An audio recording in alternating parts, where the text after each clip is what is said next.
Welcome to Financial Revelations. I am David Safransky, your host, and I'm here today to talk about finances. But before we do that, I want to introduce you to a couple of ways to contact us. One is you can email Joshua at epsf.com. Joshua at epsf.com. If you have a question, a comment, something you'd like us to address, you can email Josh. Or if you just have a question that you want us to answer, sometimes we'll do that personally. A lot of times we'll do it right here on the broadcast. You can also hear me and ask questions every Thursday morning on Moody Radio, WCRF 103.3, Thursday mornings from 8 a.m. to 9 a.m. And you can listen on the app. I got a great app. That's how my wife listens when she does listen. And then you can call us. You can actually call our office, 1-800-344-2534. 1-800-344-2534. And so there's plenty of ways to get in contact with us. I'm also on Twitter, but nobody goes there. I think Twitter, to me, it seems like Twitter is just an echo chamber now, where you follow people or listen to people or are in their feeds of people who think like we do, so it reinforces something that you already believe. I don't know. I'm getting less and less keen on Twitter or social media in general. I don't like social media. I think it's a blight on society, but we have it now. It's going to be here forever. It's not going anywhere. So what about the finances? What about what's going on this week? It's been a horrible week in the market. We are getting a lot of good clarity on economic conditions, and I got to tell you, it's not really what we wanted to see. So there were some inflation numbers that came out earlier in the week. Consumer inflation, producer inflation numbers came out. Inflation is accelerating. So the things that you would normally buy that you need to live, like food and rent and other things, clothing, all getting more expensive. So the inflation number came out hotter than what was expected, even with lower fuel prices. And so when you break those numbers down and you look at individual categories and individual food items, it's getting a little bit scary. It was some of the highest numbers in a long time. And so what does that mean? It means that the things that the administration is doing to stem the increasing inflation, they're just not working. They're not working at all. And the Inflation Reduction Act, which got signed and celebrated on a day when the market was falling 1,200 points because of higher than normal inflation numbers or higher than expected, it was so tone deaf of the administration to do this. One, the Inflation Reduction Act really has nothing to do with inflation.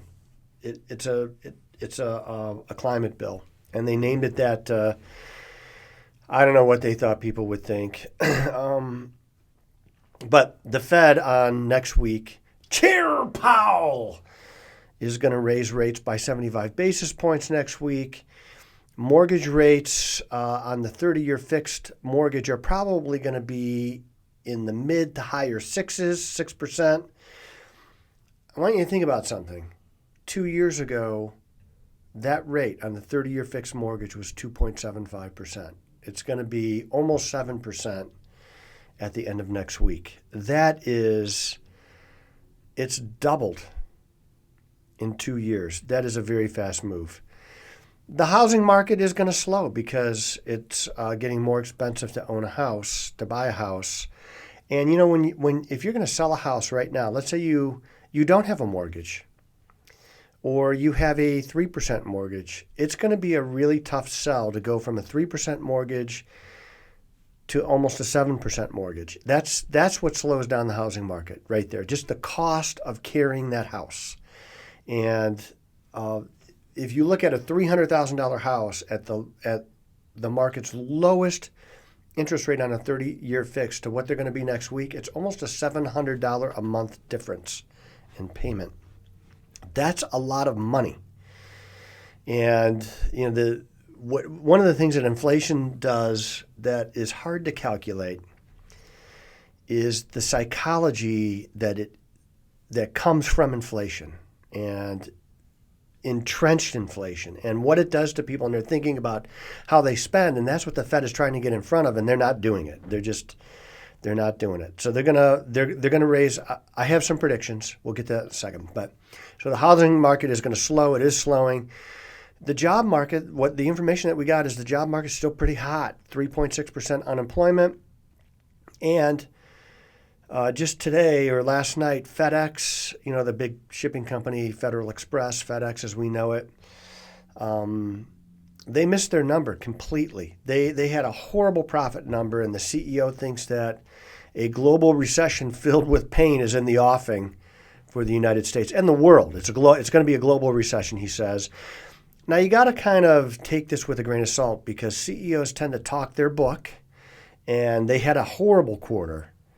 And they do a huge business in Asia. They're the number one shipper in Asia. And so they think that's coming here. But if you look at the way that China is dealing with COVID, they just locked down another city with 20 million people in it. And if you want to go to work there, you can go to work. You got to have a negative COVID test within the last 24 hours. And then you got to live there. You got to live at work. You can't go home. And so their slowdown might be a little bit different than ours, although I think there is a recession coming, and we'll talk about that. But, you didn't really tune in or watch this podcast to hear about what the CEO of FedEx thinks. You tune in to hear my opinion, what I think. And so that's what I'm going to do. So here goes. Here's what's going to happen. Next week, on Tuesday, Wednesday, the Fed has a meeting. They are going to raise by 75 basis points. And they're not going to stop raising rates for the rest of this year. So I don't know that they're going to go 75 basis points in October.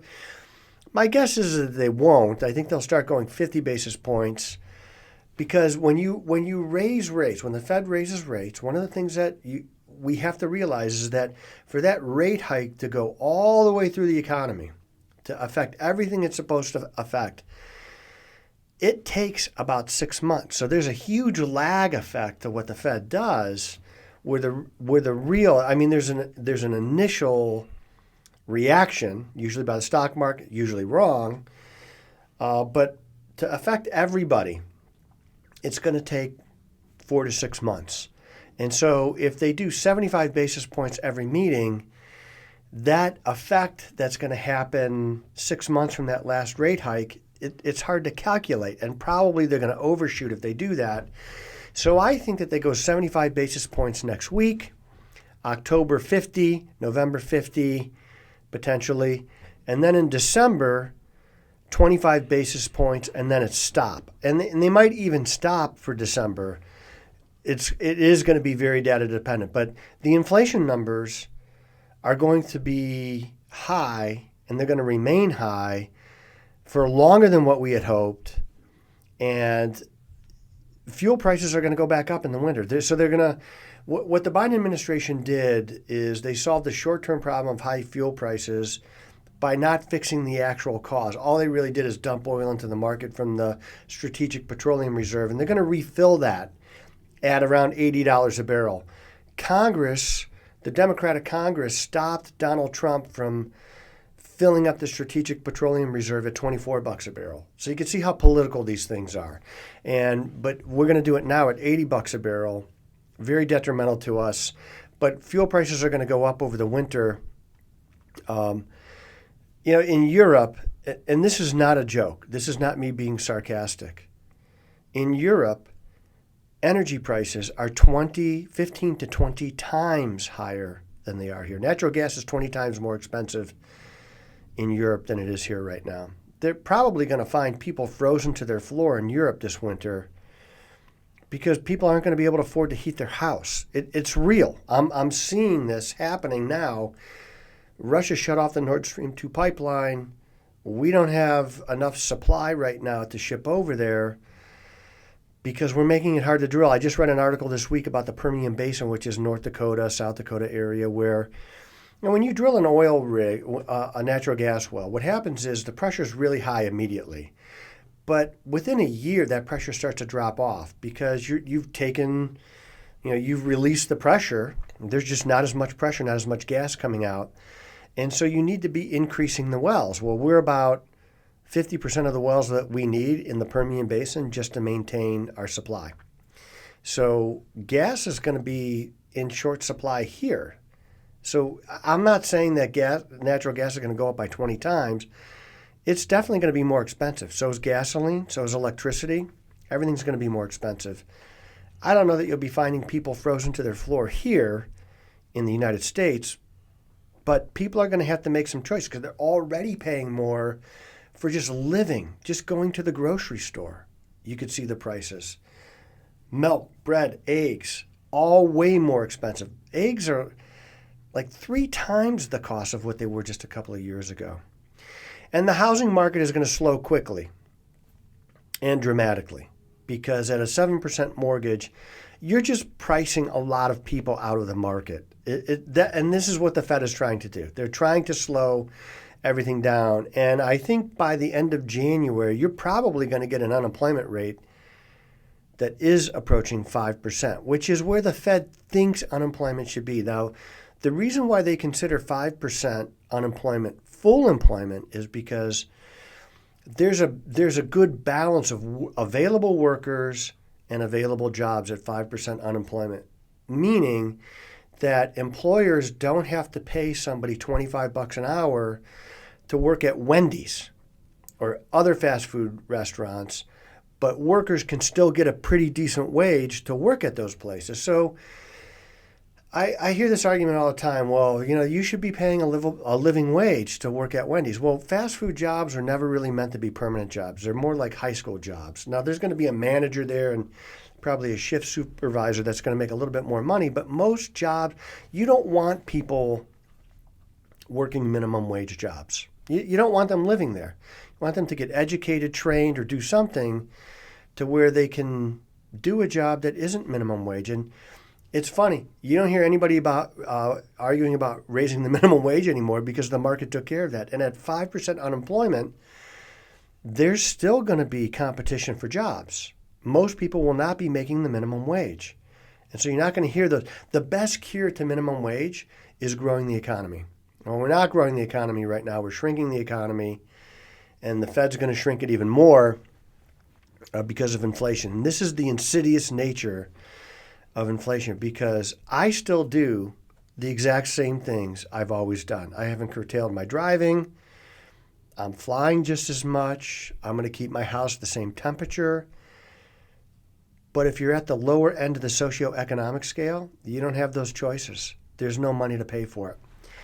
That's the insidious nature of inflation. So what's going to happen? Well, the Republicans are going to win the midterms. And I was a little bit doubtful of the Senate coming over, but now I'm pretty sure that they're going to win the Senate also. I think that there's a 7 to 9% bump in the market to the upside when there's divided government. The market happens to love divided government. It doesn't matter who the division is because nobody gets their way. And so the market really loves divided government. And I love the fact that it'll be the Republicans taking over because there will be no more tax increases coming out of Washington. And I think they're going to impeach the president. I do think that's going to happen.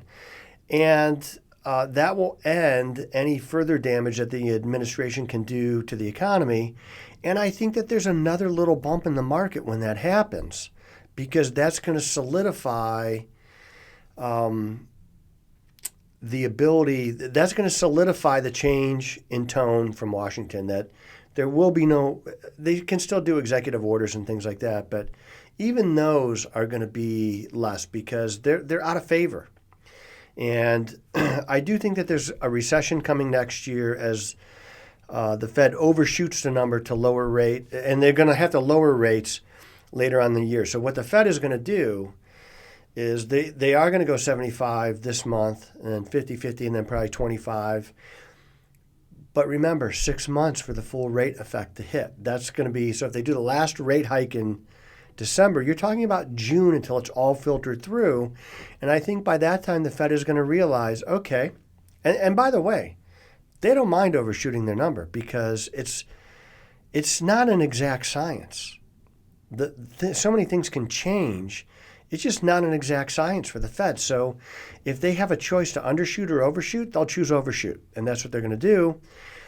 And so they're going to have to probably lower rates sometime later next year.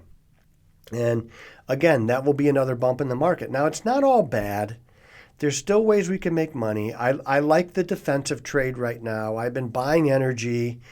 I like big companies that pay dividends. And the good thing is, while the Fed gets to where we're going, so they're raising rates, we're getting to where we're going. When they get to a point where they can stop, everything changes. So when the Fed says at the first meeting where they say, we're going to keep rates where they are, the market's going to take off. But the good news is that bonds are back in play. And since 2006, you really couldn't buy a bond. Now you're going to be able to buy bonds. And that's a way to de-risk your portfolio because you could get a pretty good, in fact, a really good corporate bond, really good company at a really good rate that's guaranteed for 10 years.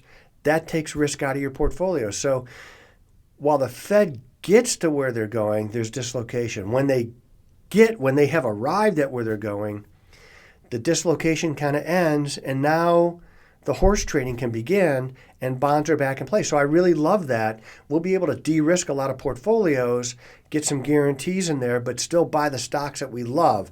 So while we're getting there, look, don't fret, don't be worried. I have total confidence in America. We'll be back. We're going to overcome the economic stupidity that we've gone through over the last 18 months, and we will be better for it because people will know, I'm not going to do that again. I'm not going to do that. Not that I like to rely on any politicians. I don't. But it's the best choice I have right now. So what are we going to do? We're going to continue to make the next best decision. We're going to be looking towards the future. We're always planning. We're always here. We're always answering your questions. We're always building towards the future. That's what we do. And I feel confident in the future, and you should too. I am David Safransky. This is Financial Revelations, and I will see you next week.